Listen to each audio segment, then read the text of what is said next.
Ito naman, tipping natin, cacao lover. So, linisan natin sa ilalim.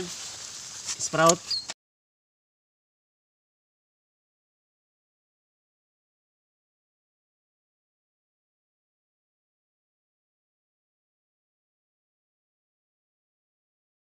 Sa puno, may apat siya na sanga. Roll of 40. At least 40 to 30 to 40 cm. Mayroon siyang sanga. Dito rin.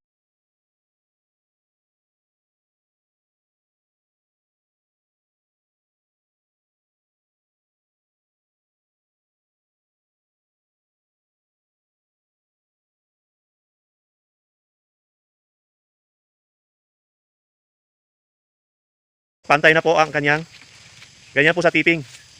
Pantay po sa taas. Pantay yung canopy. Meron din mga sanga sa ilalim. May mga bula, may mga flowering na siya. So meron tayong 2, 4, 5 na sanga sa ilalim. So hindi pa naman nagtipping para magkaroon siya ng panibagong sanga na naman. So dadala rin siya ng panibagong sanga kaya tayo nagtipping.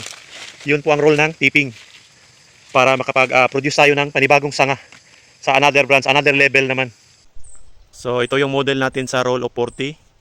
So tumaas na talaga siya dahil sa tipping natin. Nung nakaraan, ito yung tiniping natin dito, so tumaas na siya. Nagkaroon na siya ng another layer. So sa susunod dito na tayo mag-tipping uli sa taas niya. Yung cacao formado na po siya. Tumaas na siya. Yun ang importante, pataas tayo. Kasi diyan lang sa baba ang bunga natin. Tapos yung mga dahon, pantay talaga yung canopy sa taas. Ito yung roll of 40, guys. Na lagi nating tinitiping. Every 3 months po tayo nagtitiping yan. Para umakyat yung cacao pataas.